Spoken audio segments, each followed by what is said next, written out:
Chef Reacts is back. Let's go.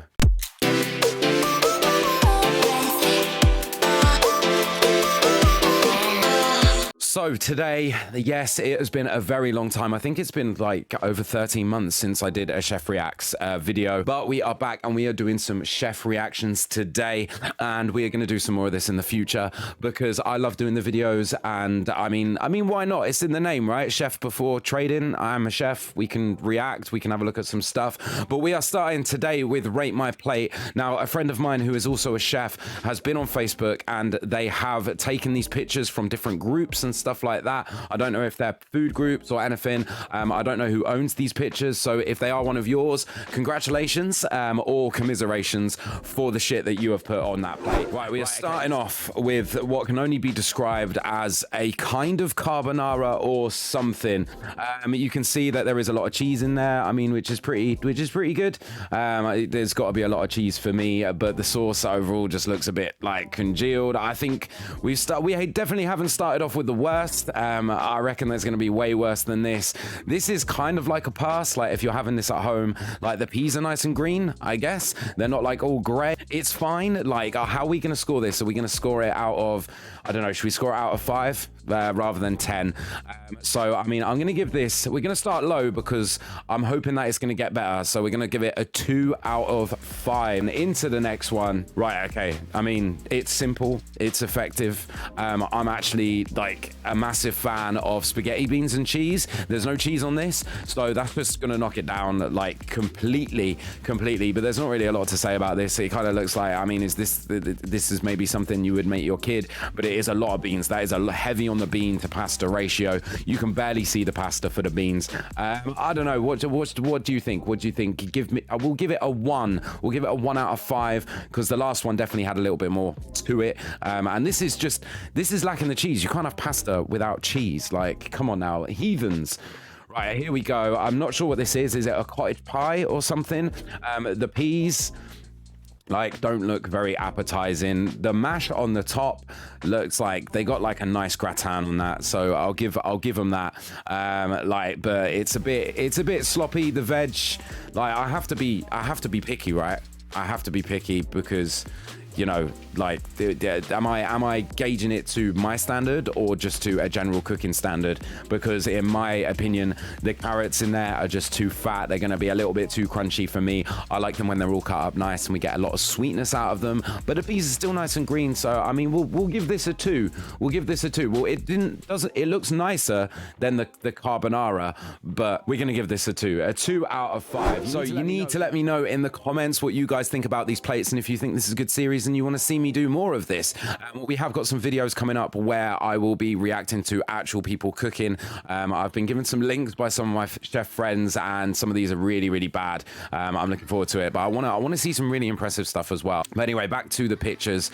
Let's go. Right, so we've got a classic, an absolute classic that has been completely bastardized right now, unfortunately. And this is a pie, clearly, with some kind of like parsley sauce. Is it meant to be liquor? Because it doesn't look like liquor. And the mash, man, the mash doesn't look good for me. Like, with the way it's been like scraped on the side of the plate as well, like, how are you supposed to carry that? Have you got to get like both hands underneath it and carry it like this? I don't know. I mean, this is getting a 1 just because there's way too much sauce on this. That pastry is going to be so soggy, and you want that puff pastry, as it looks like puff, you want it to be flaky. Even, I mean, any pastry, you want it to be flaky and crisp, right? We're gonna move on because, like, that is not a good pie. That is terrible. We're gonna move on. Oh, I like this. All right, I'm a big fan of a roast, and we don't have one every Sunday, unfortunately, which is a shame.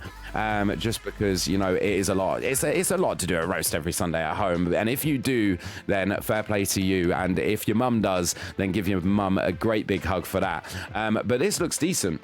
The potatoes look awesome. I'm guessing this was like Christmas, actually, because we've got some oh man, it seems like there's some sprouts. some sprouts wrapped in bacon. We got sprouts in bacon, a different spin on the pecan blanket. Oh man, I love that. I love that. I'm gonna steal that idea because I love sprouts, and then the bacon. Oh man, that's amazing.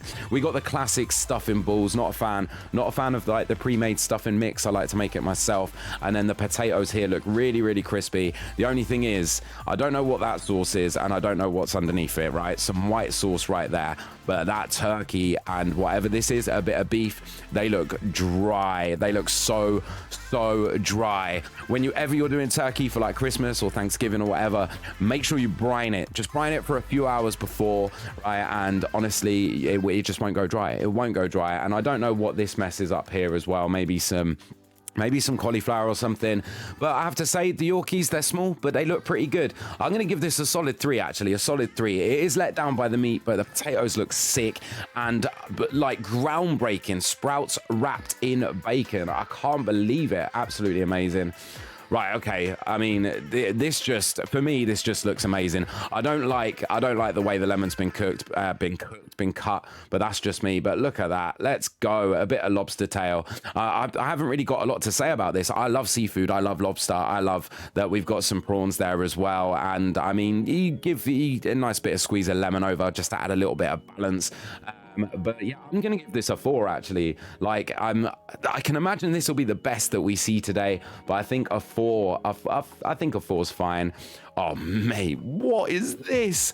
Look how dirty the rim on that plate is. Oh my gosh. Like whoever's this is, if you're seeing this, then you like legitimately need help. It's been put in a microwave, right? You can see here.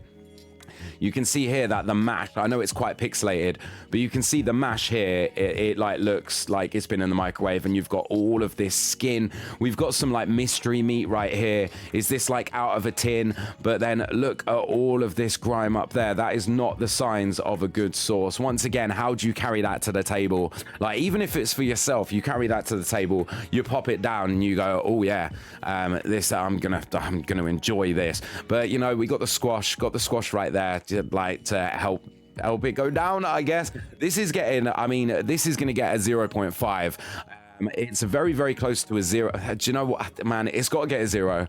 Like on curb appeal, it just looks absolutely diabolical. Like, oh man, like the skin. Look at the skin. Oh my gosh, I'm surprised it like you'll be able to pull it off all in one. What is that? Oh man, we've gone. Oh mate, honestly. Right, okay. So when it comes to poached eggs are very simple to do, right? And if you can't do it, then reach out and I'll tell you, right? But have a little bit of patience. Make sure your water's hot enough. A little bit of acid, like vinegar, salt, like so it tastes like the sea. If you know, you know. But they're overcooked. They're overcooked. The toast looks like a nice toast. Like, I'll take the toast. But I mean, I'm quite picky when it comes to eggs anyway. And I mean, these eggs aren't even good for an egg mayo sandwich. I'm gonna give that a 1. It was better than the last plate just because I would probably actually eat that. But then, oh, we got a lovely Yorkshire pudding. Now the question is there anything inside the Yorkshire pudding? Because we can see some stuff coming out right here, and then on the other plate right here as well, there seems to be some gravy, and it looks like all right gravy. But was this homemade or was this out of a pack? Is this an Aunt Bessie or is this homemade? That is the question. But for me, that is getting, as a Yorkshire puddings go, it looks crisp, it looks evenly cooked. There is definitely a little bit of doneness inside, which for me is perfect, and that's getting a 4 out of 10. I don't know if we're going to see any 5 out of 10s, but that is getting a 4 out of 5. What am I doing? A 4 out of 5. Right, okay. Here we go. We're coming over to something a little bit chefy, right? Lemon. Don't know why the lemon's there. Use the lemon in the cooking. All right. We don't need to like put the lemon over the top. We've got some very nicely cut beetroot, kind of. I mean, a little bit there. There is some kind of dressing over the top. These do look very nice, like done on the barbecue. It looks like. But we got some lamb chops. I don't know what that is, but there's cheese on it, and I like cheese. The greenery on here, whether this is like cabbage, well, it is a type of cabbage. There's root. there's root left in there. All right, you can't be leaving the root. There's a that looks like kale, and there is just root. Now get rid of the root. The root is bitter. It tastes terrible, terrible. Even if it's cooked, the root is terrible. But take away the green. All right, okay. This is gonna get less than the Yorkshire pudding and the lobster, just because. Man, just because of the roots right here. I know they're really, really tiny, but that is a deal breaker. We're gonna go with a 3 on that. Oh, now this looks nice. This looks really nice. I'm talking about the pastry. The filling looks okay, all right. The gravy looks a bit pissy. It could probably do with a little bit more thickness to it, maybe a bit more reduction. But this pastry looks banging, and I'm not mad at these chips as well. They look really, really cool. And they look super, super crispy. We all love chips, right? We all love chips, and we hate it when they've got no color and they're soggy, no crispness whatsoever. But there's some good color on this. We'll take that, absolutely. And the pie crust looks phenomenal. You can see there that we've got some flakiness. It's cut very, very well. And I mean, the peas, they're starting to dry up a little bit. But I mean, just they're green. At least they're bright green. We haven't seen any gray peas left yet. But I mean, I'm gonna give this like a 3.5 out of 4 out of 5. Man, I don't even know what I'm scoring right now. I can't believe it. Right, next up. Right, I don't know what this is, if I'm honest. Right, so it's definitely, I mean, it's a pie of some description with phyllo pastry, so really, really thin and crispy. At least it looks like it's cooked well. It does look a little bit raw down at the bottom, but the filling is just going to be like a spinach filling. Is this like a vegetarian pie, I guess, like a vegetarian? I mean, there's not a lot to say about it. Really.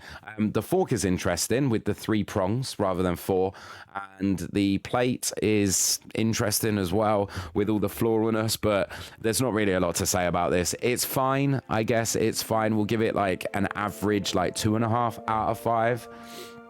Right, okay, so toast and gravy. All right. I'm guessing this is like some Bisto gravy. Like ain't no one making gravy for their toast. I'm not mad at the combination of the toast and the gravy, but it could do with something a little bit extra. But I guess it's just having like runny Marmite on toast. I really can't get mad at this kind of stuff because, like, really. Wait a minute, is that the same background as the pasta from earlier? Let me have a look, because it could be. Man, it is. Let's go. So look, here we go.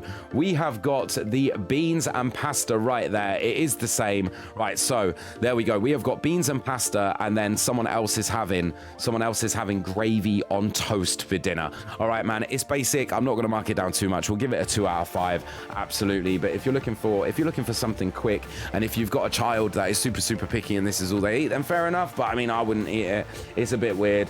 I mean, you could put some sausages on there. That would be great. Next up, oh, this looks interesting. So this is some kind of curry. The rice looks all right, doesn't it? It doesn't look too sticky. It looks like it's been put together. It's like cooked well, I guess. Not a fan of the peppers being so, like, I don't know, like so chunky. But I always find this, like, I don't know if this is a Chinese curry. Or not even a curry, just a Chinese dish, because it does look very Chinese with the way the sauce is kind of like, it looks quite sweet. It's got a lot of sugar in it. The chicken looks a little bit suspect, but I'm not a fan of chunky peppers, chunky med veg, if you will. But I mean, it looks all right. It doesn't look too bad. It's been presented quite well, actually, as well. So we'll give that, I think we'll give that a 3. Right, okay. This looks like a Thai green curry, right? And I have made so many Thai green curries. I love Thai green curry. And Thai green curry doesn't just mean chicken, sauce, and rice. Where's all of the veg, man? Where's the green peppers? Where's like the spinach? Like just so much stuff that you can put into your Thai green curry rather than just being like that. I mean, it looks like it has been chewed up and regurgitated as well. It looks a bit, I don't know. The sauce is a little bit like kind of like shiny. It doesn't really, looks like it hasn't got any like coconut in it or anything like that. I'm giving that a solid 1. I don't even want to look at that anymore. I know it looks simple and Probably people think this looks delicious and you probably smash it, but nah, that is a pass from me. Here we go, another pie. A lot of pies today. Right, okay, so this is clearly a chicken pie. We got some lovely veg. Gone through the effort to put a nice leaf on the top right here. The mash looks a little bit too dry. It needs a little bit more butter, a little bit more fat, because you know how shit tastes good, right? It's fat and salt, right? Get the fat in, get the salt in. Let's go. And that definitely needs a little bit more fat, but the pie looks good. The pie looks good with the chicken gravy. Again, the carrot is a little bit too like big for me, if I'm honest, but we'll give that an average of 2.5. Right, okay, this is just a piss take, isn't it? That's getting it. This is just getting a 0. All right, it's a sausage. Yeah, someone's trying to be like, oh look, Michelin star food. Yeah, I could just put blobs and stuff like that. That's not how that works. Although the mash does have whole grain mustard in, so we'll give it a 1.5 out of 5 because I'm all about getting that whole grain mustard in the mash. Again, we have got a wicked looking roast. Oh my gosh, look at that. Pig in blanket right there. The mash a bit dry again. Also the stuffing looks like it's been dehydrated. Like you can see all of these cracks. It's been in for too long, but to be fair, the chicken or the turkey, whatever it is, looks pretty good. And these potatoes, don't be put off by all of these little flaky bits. They are going to be crunchy goodness right there. And the carrots look decent. They look like relatively caramelized. You can see on the tips. And the gravy looks all right. The gravy looks pretty thick. I'm going to give this like a 4 actually, because even though that's a little bit dry and the stuffing looks like it's been dehydrated, I would absolutely smash that. Right. What the fuck is this? What is this? Honestly, is this like squid or something? Like, I don't even know what this is. It looks fucking terrible. It looks horrible. Like, what is this meant to be? We just like a bowl of that for Scran. Like, I don't know if this is squid or like, it looks like squid, right? It looks like squid. I know someone in the comments can tell me what it actually is, but that looks like squid. I'm not a fan of that. This is getting a complete pass for me. It looks fucking anemic. It's like nothing. It looks like it's just been literally popped in a pan and just boiled, and then there you go, there's your Scran. Like, I don't even know what this is. Someone please tell me. I'm absolutely stumped. And all this shit here, it looks like grit. It looks like some kind of grit or fat. Oh man. Right, okay, that is getting a 0 right there. What? No fucking way. We have got a whole head of broccoli on this right here. A whole head of broccoli. We've got a very shallow Yorkshire pudding just filled with gravy. The meat looks all right. What is that? I mean, I guess it does look quite dry up here. The stuffing looks better than the other one, to be fair. The carrots, they look like they're straight out of a bag of frozen veg. The broccoli itself, you've got a whole fucking head on there, and it has been just annihilated. It's been overcooked so much. And we'll get into the potatoes right now, because we've got a roast potato here, which it's barely kissed the pan, barely. And what we're just going for whole boiled potatoes. I mean, this one, you could have at least cut this in half. Like, I imagine that's going to be pretty hard in the middle. And then just boiled potatoes. Boiled potatoes for me on a roast is a no-go, a no-go. You need crispy roast potatoes, whether they're big Maris Pipers or they're little new potatoes. Like, get it crispy. Come on now, honestly. Right, I'm gonna give that, man, I feel like giving that a 2 is like still too much, but we're gonna get on a 2, and that is a lot of gravy as well. Like, we can add gravy as we go, surely. Everything's just swimming in it, and I love gravy, but fucking, like, that broccoli is just insane. It's been cooked within an inch of its life. Right, here we go, a lasagna. We can see right here that they have taken it out of the pan and they have just like got it on the plate as fast as possible. It's a little bit runny, maybe a bit too much cheese sauce. Maybe the mince needed to be ragued a little bit more. But you know, we have lasagna quite a lot at home, and if you like beans, when you're making your ragu at the end, yeah, just before, put in a tin of baked beans and then reduce it a little bit more. Honestly, the baked beans just, man, they add so much to it. It is so nice. But man, when you get a lasagna, you want to be able to cut it, right? Cut it. This looks like it is out of the microwave, to be fair, doesn't it? Just straight out of the microwave, plopped on a plate, like, and then you're scraping it in from the packet, right? We've done this, we're scraping it in, and then we've moved it, and it's just all over the plate, and the cheese. Oh mate, okay, that's getting a 1 as well. I'm still waiting to see something that will get a 5. I think I've given out too many 4s, if I'm honest, on reflection. We got a big old pizza. I have to say, it looks delicious. It looks like a hell of a lot of dough. It looks like more of like a pizza pie than like an Italian pizza. But I'm not mad at it, really. I'm not mad at it. It is very, very doughy. I don't know if I'll be able to get through all of this crust unless it was stuffed. And if that was a stuffed crust, then absolutely I'd smash it. But like, with all of this topping, is it like deep? Is it like actually like deep inside, or is that it? It's just a massive thick bit of dough just with some toppings on top? Because if that is the case, then man, I am passing that. That is too much bread on the pizza. I'd have to use way too much garlic and herb dip to get through that. But if it is a pizza pie and there is stuff inside and we're just going to go through, there's going to be gooey cheese and sauce, I'll give the benefit of the doubt. Let's go for a 3. Let's go for a 3. I mean, it looks nice. It's got great curb appeal. But I mean, it's hard when you can't cut into it, right? Fuck me. Right. Oh, no. What even is this? What are these? Are these like deep fried? What? I mean, fucking hell. We've got some like Dairy Lee slices on top of some waffles, right? Okay, this is the kind of shit that reminds me of like the 90s, going around your friend's house, yeah, and they just put the packet of cheese on top of the waffles. Yeah, I get it. If you're a kid, it's fine. We can see someone's foot down there, so it doesn't look like a child's foot. And mate, that fork, it's on his last legs. It's about to that's about to break. We could do it with a little wipe on the table as well. But anyway, back to the food. I don't know what this is. Right, is this something that's deep fried? Because if it is deep fried, it's not fucking crunchy anymore. That looks soft, so soft. I don't know what it is. I'm gonna give this like a 0.5, because not knowing what that is and thinking of what it could be, like, is it meat? Is it like deep fried meat? Anyway, it looks disgusting. It looks like fucking brains. It looks like brains, let's face it. Yeah, terrible stuff. That is getting a 0. That is a 0 for me, just because, like, what is this? Like mystery like blobs, mystery blobs. We messed up on the